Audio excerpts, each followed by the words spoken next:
Hey guys, Bryan Johnson invests millions every year in his health, but how close could you get to his results with only a fraction of the resources? I read every blog post, watched every YouTube video, and mapped out every supplement and biomarker result to identify which of his many interventions has led to who he is now, the man with the slowest rate of aging in the world. The results were 5 sets of actions that I believe will bring most people into a very elite category of health. To understand what's going on with the whole Blueprint project, you need to start with one of the project's creators, a doctor named Oliver Zolman. Dr. Zolman has a background in regenerative medicine and was already creating a framework for aging at an organ level when Bryan reached out to him. He'd also developed a longevity protocol with 3 levels, and while everyone is drawn to Bryan Johnson for his unusual and often expensive treatments, a lot of those come from level 3, which are built around the hallmarks of aging. Level 1 is relatively basic, but is said to deliver most of the value, and despite its simplicity, as few as 1 in 300 of us are meeting all the criteria. Level 1 involves avoiding smoking, doing around 6 hours per week of exercise, meeting some dietary criteria including adequate intake of fruits, vegetables and nuts, maintaining a BMI in the lower half of the normal range, and limiting alcohol. If you look at the history of the Pace of Aging test, Bryan was very average when he first started Blueprint with a baseline of 1.03. The first wave of changes took him down to 0.76 and later 0.69 before he started experimenting with things like follistatin gene therapy, which can make cattle look like this.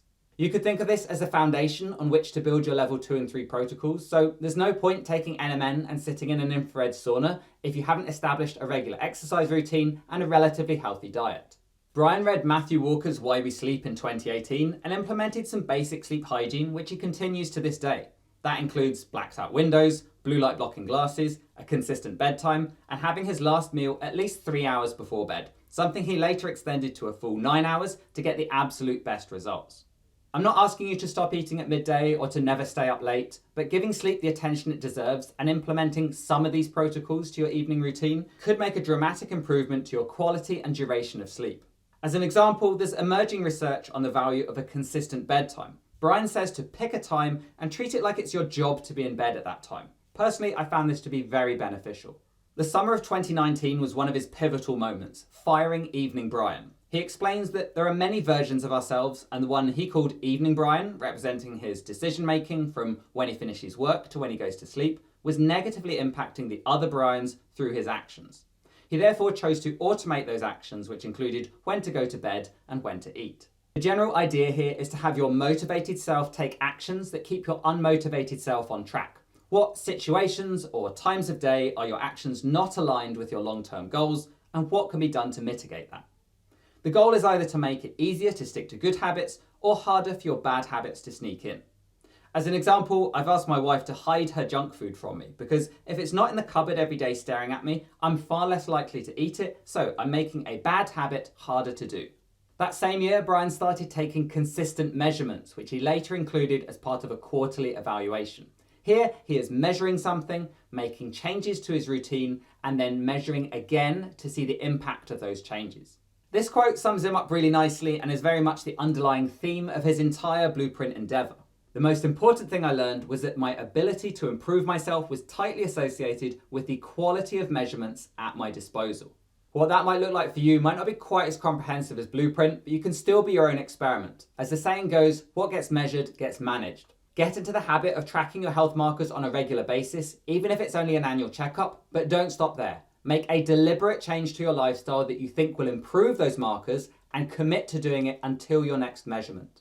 Bryan measures dozens of biomarkers on every organ in his body. I mean, this is a man who tried to put a biological age on the length of his eyelashes. But for you, that could be as simple as knowing your cholesterol, your blood pressure, and the size of your waist.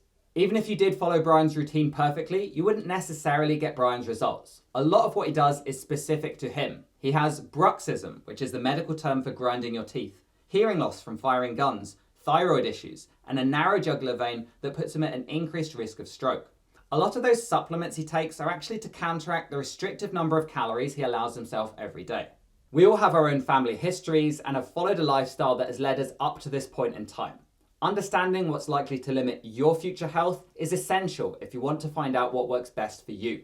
For example, what health conditions are more common in your family? Are you at an increased risk of something because of your ethnicity or genetics? What came back abnormal on your last blood test? These are all clues about what you should be focusing your energy on, and they may not be solved by nutty pudding. Some of you might be disappointed that my answer was not a specific pill you can just take to live longer. Unfortunately, the reality is a little more like hard work. For a lot of people, fixing your sleep will make everything that little bit easier, but it does mean setting a bedtime and sticking to it. You can use some of the tips from books like Atomic Habits to introduce good habits that stick and make plans to limit the damage done by the worst version of yourself. Try to leverage the Hawthorne effect, which is when people change or improve their behaviour simply because it's being tracked. Here's a few low-effort, high-reward metrics you should know about your health, remembering that the value comes when you actively try to improve one of these before measuring it again. Those improvements don't need to come in the form of fancy supplements or treatments, and mastering the basics will put you in the top 1% of the population. Finally, don't mindlessly copy everyone else. You are unique and special, and what works for someone else might not work so well for you. Thanks for watching.